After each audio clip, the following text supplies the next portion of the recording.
Dearest defense, I am compelled to write you once again. My heart is full to bursting after yet another dominant performance over the loathsome Tigers. My love for you is boundless, dwarfed only by our fortress-like offensive line, which... Dearest O-line, my pride in you swells with every snap. You are the rock, the foundation upon which we might build a beautiful future together. You stand like so many red battlements, behind which our cherished Stetson might... Beloved mailman, I am writing you again from deep in the throes of bromance.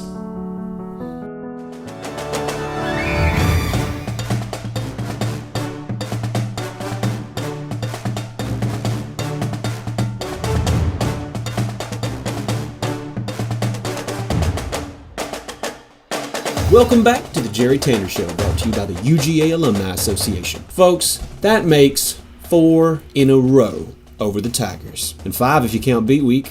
So Kirby is 5-1 against the Tigers, and UGA has won 13 of the last 16. So it's kind of funny. They weren't even on the schedule, but we got to play Georgia Tech this year. Okay, let's move on to week 3. And game that we are focused on, because we are not looking ahead to Alabama. We are definitely not looking ahead to Alabama. And the fact that I'm mentioning to you how much we're not looking ahead to Alabama should tell you how much we're actually not looking ahead to Alabama.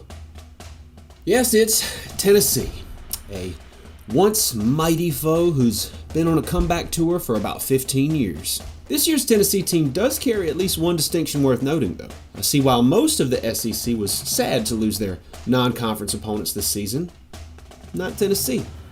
No, they were relieved.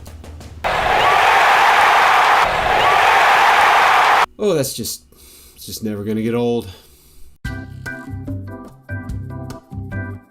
If you're like me, you hold a deep appreciation for the wit and the snark of a good college game day sign. Well, folks like you and me are in luck, because in their continuing efforts to bring you that Saturday in Athens feeling, the Alumni Association is hosting the UGA Gameday Sign Competition. Here's how it goes. Register for the competition, make your sign, post it on social media with the hashtag UGA Gameday Signs, and you could win Bulldog Nation notoriety and a little something special from the bookstore. Register and see the full rules at alumni.uga.edu/football. Okay, back to football.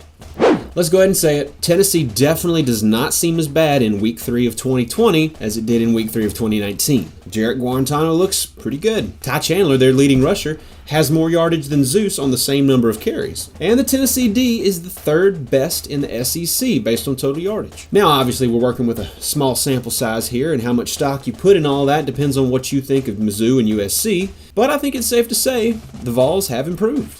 Now that said, our margins of victory in the last 3 matchups with Tennessee were 41, 26, and 29. So for them to win, they would need to progress quite a bit, and we would need to regress quite a bit. You tell me how much regression you saw in that Auburn game. Stetson's in a groove, offensive line figured something out, and the defense is looking rock solid. I think Tennessee's better, but they ain't that much better.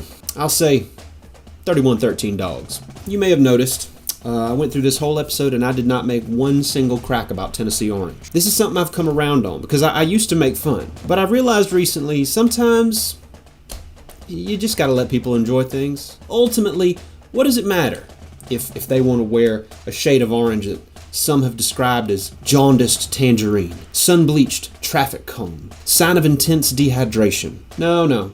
You do you, Vols. Live your truth. Oh, the Devil's Creamsicle.